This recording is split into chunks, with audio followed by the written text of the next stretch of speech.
All right, I am back with another video from my little hiatus. I plan on dropping a little bit here and there. I got some video ideas and some things that I've recorded that I want to share. But today, I got my boy Dre coming all the way from Florida. He wanted to see the Bay Area, and he's Lovely. been enjoying the Bay Area. Oh, it's lovely out here, boy. It's lovely out here. We saw some good things out in the city. He saw the city and a couple other places in the Northern Bay Area. Can't get through the whole Bay Area because it's big and it's way more beautiful than Chicago. And I mean, I'm not gonna go that far, but it's definitely nice out here. It's different. It's different. I think if you went to Chicago, you would say the same thing. no, I definitely know that I would like Chicago. But what you would say that the Bay Area compared to most cities you've been to has like a lot of like difference of like you can get into the city and out of the city and do different things like nature wise, like Yeah, in a like close definitely proximity. like with the nature tip. Orlando has a lot of fun stuff, but I also feel like it's a lot of stuff out there we ain't even get to do because it's a bunch of stuff. Yeah. So honestly, I like the Bay Area. I felt like I would, but I like it more than I thought I would. So I would say it's definitely one of the top places I've been to. Yeah, because like just to give you guys perspective, we would start the day like anywhere from like midday to 3 p.m. Well, you came in, I got you late. So I guess you would say afternoon. We've been starting the day like in the afternoon mostly.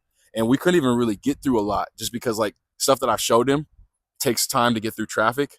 And like that was only a percentage of things. Like if we went all through San Jose, we would take the whole day, Yeah. and more. If we went all through San Francisco, we could take way more than all of a day.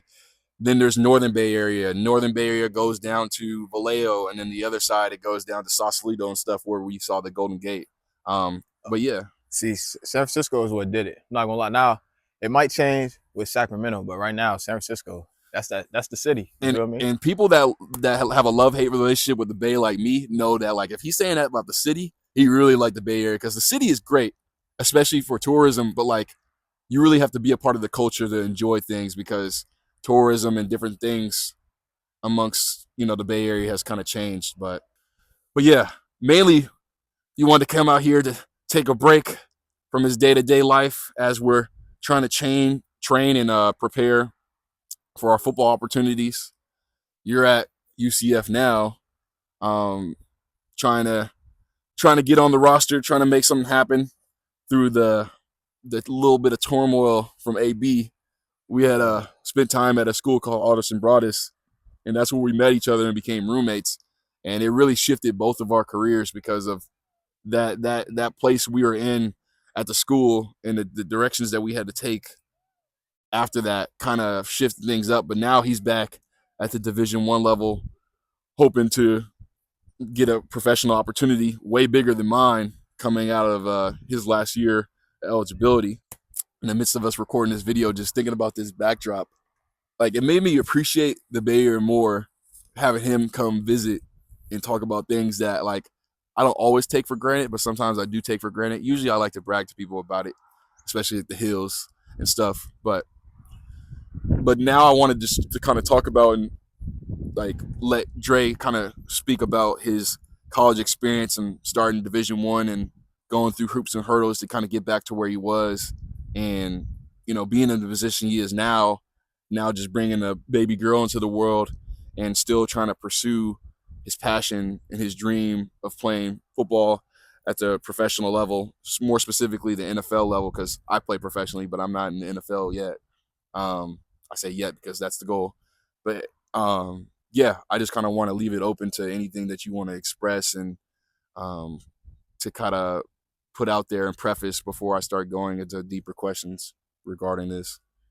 I mean, I feel like college football in general. I mean, we'll get into it more when you ask your questions, but college football in general, at any level, the landscape is pretty much the same. Like from D1, D2, even D3. I say the biggest thing would be like the higher up you get, you might experience more politics just because money gets involved a lot more. Right. And then like the game is played at a faster level. Right. From my experience, like from at AB to the D1 level, the game is played at a much faster level.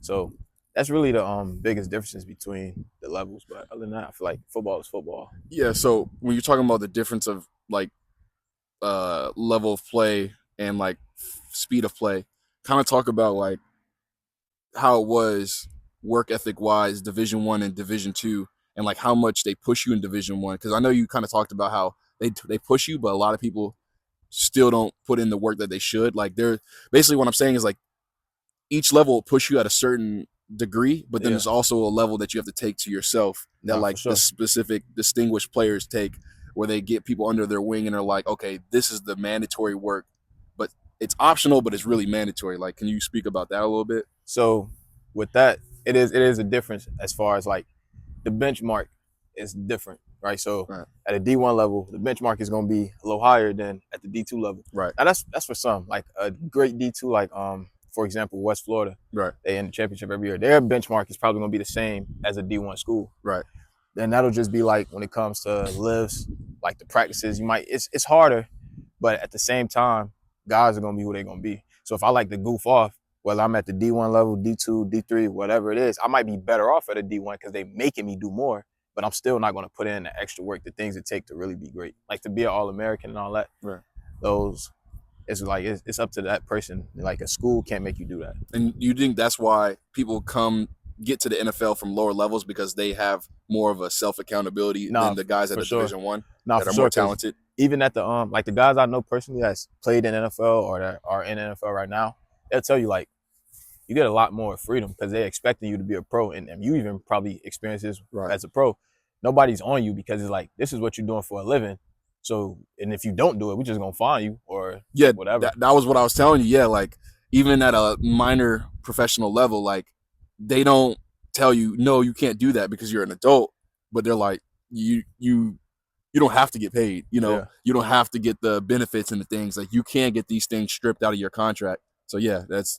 that is a huge deal. That's definitely why I think and you see it a lot more now with like all the different avenues to get to the league. You're gonna see a lot more guys coming from D2, D3, NIA making it because it's not even like they don't have talent, it's just they don't have the exposure. But now they getting it, and then Yeah, they gonna get there and they gonna outwork a guy that, let's say, it's not always the case, but a guy that came from a big D1, had everything handed to him, was a 5-star out of high school, everything's been pretty much easy and handed to him. He might not be in his bag as much as this dude that came from this low D2 right. in the middle of nowhere, none to lose. He gonna give it his all. This And guy might, hungry. you feel me? That's really where you start to separate yourself. And that's why NIL and social media is actually like really a good tool now, because like outside of the money from NIL, it's the exposure, and then social media can actually be a tool.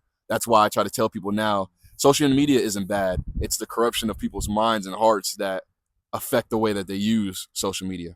So yeah, some people really be getting a bag and really getting themselves on from really like I think Destroying is a really good story of somebody that had like a terrible situation of college, who was really talented, worked hard enough, used social media to actually get himself another opportunity professional. It just so happened that he busted his freaking neck. I mean, with how he is now at that level, if NIL would have been a thing when he was in college, Oh, he'd be up. And he probably may be in the NFL now. I don't yeah. know how it was like. I don't know his journey to say like why he's not there now. Well, the biggest reason why I heard he wasn't there is because of the whole college situation. He was making money, and then they kicked him out of school. I mean, well, they kicked him out of the I football mean, program. it's like because he was at UCF, so Yeah. it kind of was like they told him, and this is probably why he didn't get the opportunities at the NFL, because they told him you need to choose either. From what I've heard, and that could be wrong, but they said you need to choose either you're gonna keep making these videos and make money, because it wasn't like they immediately ruled him ineligible. Yeah. It was like, you got to stop. He said, I'm not gonna stop, and then it's all right. Now you can't play. Now you're ineligible. Right. And then so maybe with that, guys at NFL probably like, oh, this guy don't really want to play football, so they gonna move on. Yeah, but dude was like freaking making videos on YouTube of him kicking like 60-something yard field goals. I'm just like, how has he not got picked up? I think it's a matter of like you disrespecting the system type of thing too, because probably NFL guys at that time were like, we don't want a guy that just wants to go rogue and do whatever. But no, they definitely want you to fit. They want you to be a dog, not too much of a dog where you way outside the box. Say, all right, here's the box. You can step this far outside. Don't go way over here. yeah, I mean, because it's the progression of policy and like and structure. Before the NFL seen the structure change of college football, they were rendering their thoughts about people according to the structure of college football. So at that time, that was a structure. They're like, this guy's rogue, this guy's rebellious. They weren't thinking with a business mindset of like, in the next couple of years, NIL is going to pop off and this is going to be normal. So like, we should look into this guy. So now that we kind of given the idea that self accountability is big and it distinguishes yourself as a player, I kind of want you to speak about that and how I believe that for my career and your career, it's kind of equipped us to go through the turmoil of a crazy college situation and having the confidence to go continue to play ball and go to another college situation knowing that, like, okay, I have a self accountability. I'm not going to have the same politics as a guy that's getting recruited or a guy that's getting scouted higher than me for my sake. Like, I know that I'm self accountable. I know the reason why I play the game. And because you have that drive that nobody has to pick you up and tell you to do yourself, you're able to balance work, school, and other responsibilities because you have that self drive.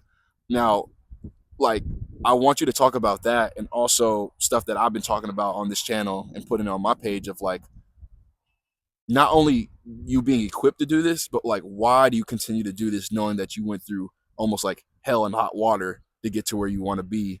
Um, Going through the experiences like we went through with AB, going through the experiences of the NCAA kind of troubling you, now bringing, a daughter into the world. Like, a lot of people look at these things and they try to put a monetary value to success or try to put a certain destination to our success. But I would I would say that we believe in something deeper than that to go pursue what we want to pursue. So, it would be nice if you would talk about that for a personal experience and how, the Lord has kind of put you in a position to where you're blessed enough to continue to do this, and he's giving you the purpose to kind of pursue this. Yeah. So I mean, like I'll speak briefly on just this what made me this way, and then I'll get into why I keep doing it. So Yeah. honestly, what made me a self accountable person, a driven person, is really just seeing my mom and how Right. she did everything on her own, struggled bringing me and my brother up, but she never really quit. Like, and we never really seen it. Like, but I just knew because I was a smart kid that hey, this is hard, and she's doing it, and she's not giving up. And everything she said she wanted to do, she kept going, and she did it. So that just got instilled to me, like no matter what it is, I'm gonna keep going. I'm gonna keep pushing for what I Right. want. Now, with everything you talked about, like everything I've been through, why am I continuing to do this? Honestly, the biggest thing is I feel like this is what I'm called to do. And I've even had conversations with you, like I've shared with you that I thought about like quitting, like all right, this isn't what it is. I'm gonna Right. go do something else. But every time I feel like that's what I'm gonna do, something happens to put me right back here. Like, nah, this is what you're supposed to do. You need to keep going. And with it being hard, I just look at it as I'm a firm believer that God gives his toughest battles to his strongest. Right. And I need to go through this whole thing. So then when I get there, somebody else who's probably gonna be greater than me sees that, okay, he had to go through all this to get to this point. So I can't let none of this break me. Right. And that's really what it is. Well, I want to redirect to the idea of, like, God giving you a calling, because if if y'all reference my other video on this that I'm gonna drop, or I don't know the timeline of this, maybe it'll already be dropped by the time I release this. But basically, we've talked about this a lot, that your calling isn't just like this arbitrary idea that you say just because you're really passionate about it. I've kind of voiced it as, like, your calling is something that you're passionate about, that you continuously receive opportunities from, and that you're skilled at, and then it's something that carries out the mission that we're called to do for our belief, which Right. is sharing Jesus, having other people understand who God is. So what I just want to touch on a little bit from what my perspective is on you and what you've talked to me about, which is like you showing people how God has brought you out of a lot of turmoil in your personal life through football, and allowing football to be an outlet to young kids to be able to get an opportunity out of not so good situations to really understand who God is, to be able to glorify him with the talents and abilities that they've been given, like you have, and to be like a force as a especially as a male, because males that don't have a lot of strong male presences and are in a lot of bad situations, we're able to be structured well through football, and we're able to put a good example out there, contrary to popular belief, because I know a lot of football players get in trouble, of like what a strong male is supposed to be, how that's going to be a glorification for God, and to be able to push that message out there through catching people's eye, through talented acts, through entertainment, through tough plight in football. Like, all those things are relative. So, if you kind of understand where I'm getting at, can you touch on that a little bit? Yeah, so like just checking off all the boxes. The passion for the game, like I love this game since I was a kid. Right. I really like people think I joke when I say this. I could literally play football all day, every day, and be content.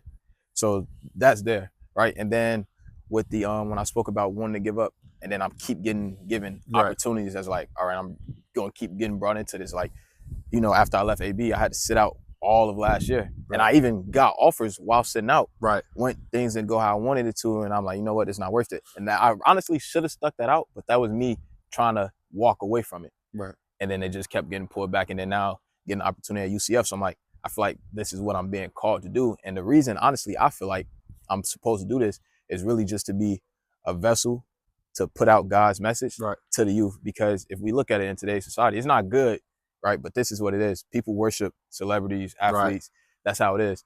And then there's not too many people that's leading. They might not get in trouble, but they're not actively boasting, oh, God is great. Jesus is saving me. This is why I'm able to do this. So I feel like my calling and the reason I'm supposed to do this and get there, I might get to the NFL, have one great season and be done, right?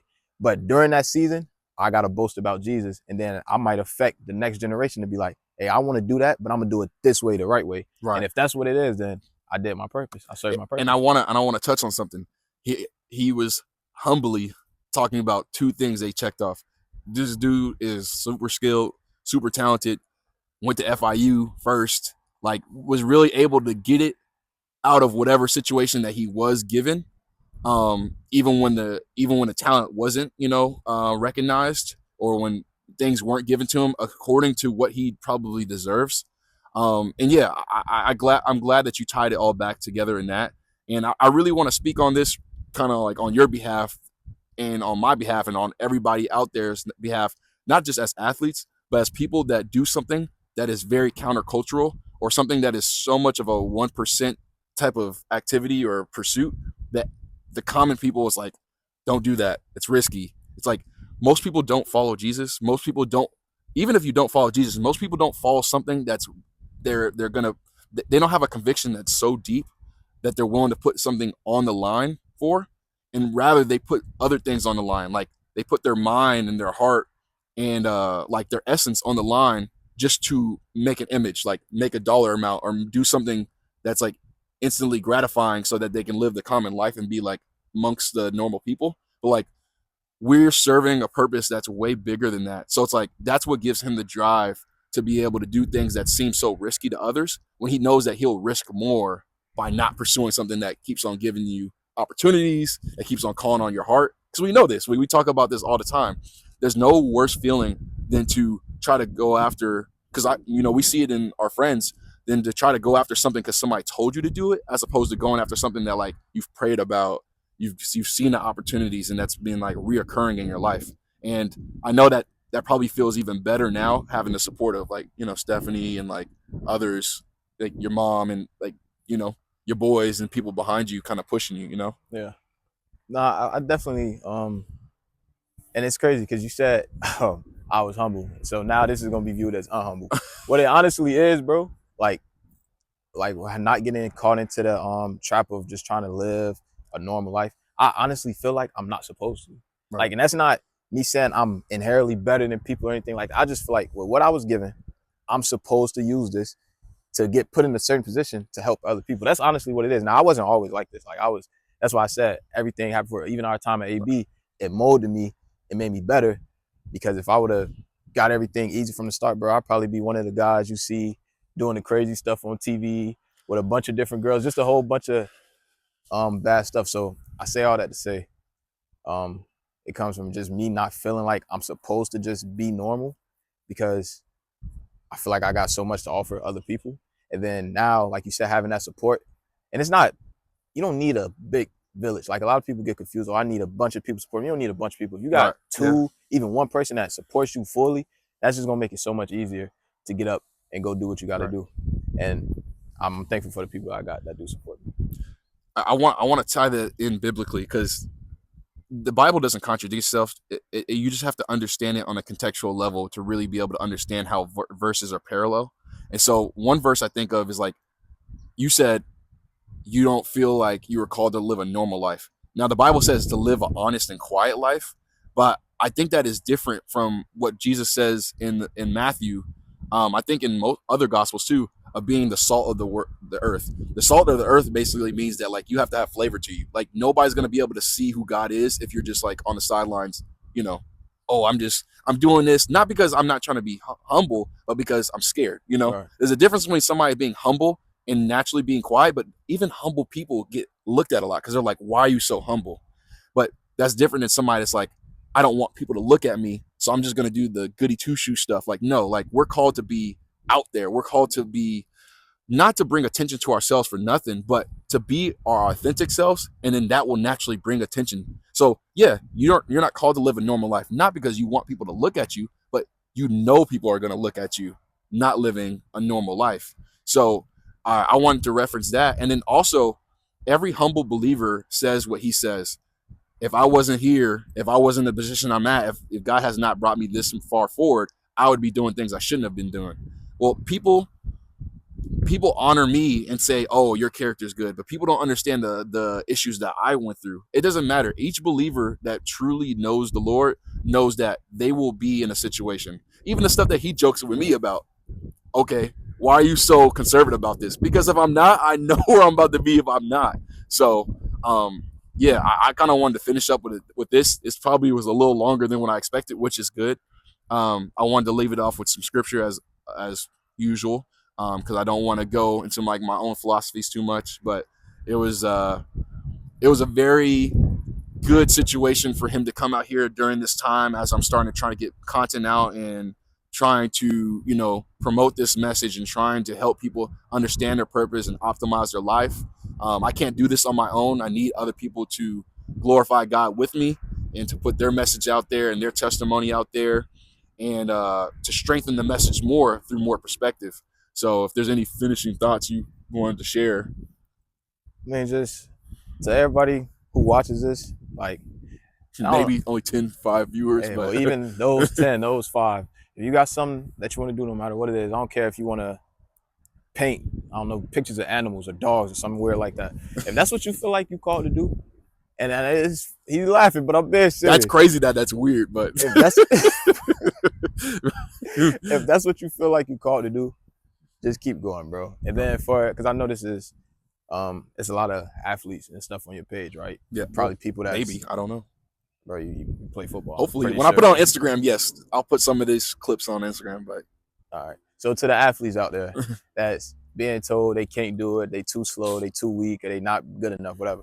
Just keep working, bro. All the work that's done in the dark is gonna come to the light eventually. okay, You got to stay focused. To kind of level it out, so people don't say I'm 5'2", I'm gonna be the next Donovan McNabb. Well, sorry, that's probably not possible.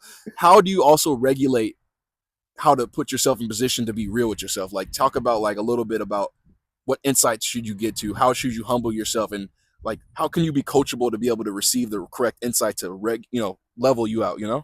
I think that would be, it's two things that I would say that I'll do personally. One, I got to know myself, like know what I'm good at, know what I'm not good at. And then also like learn from the people that came before you. So to tie it into football, like let's say that guy is 5'2" and he wants to play quarterback or whatever.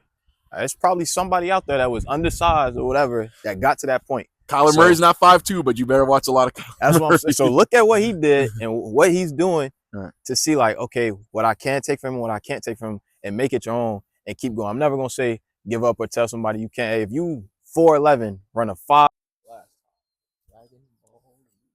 This is recording. I'm gonna keep it. To finish things up on this video, just kind of reiterate some things. Number one, yeah, keep it real with yourself. Keep it 100. And that comes from being coachable and being humble enough to be able to get somebody else's perspective. One, first start with people that you trust. Two, start and then go to people with the insight, because people that you trust might not have the insight, but then you want to go to people that would have direct insight. And then three, you want to just test their tone and their measure of whatever they're coaching you up with their character. Some people can give you good insight, but sometimes their character flaws can get in the way that they communicate with you. And that's where you kind of want to focus more on mentorship and getting somebody that completely can align or tap in with you in the way that you receive things best. But yeah, you got to keep it real with yourself, get the insight that you need. And like, as he said, don't let anybody take you away from something without being able to make an informed decision, and of course, if you're a believer, praying on things. And so, yeah, I just want to leave things up with there. I want to let you guys know that I'll be sharing his Instagram and kind of trying to continue on giving insight from his story. You know, he's helped me a lot through throughout my football career, and I hope to do the same for him. And I hope that our testimonies can do a lot for other people's sports careers and just for people's pursuits after their calling of what God has given and put on their heart. And yeah, if anybody is viewing this, stay tuned for the next video I drop. And yeah, tap in on the Instagram, message me something. I'll see you guys next time.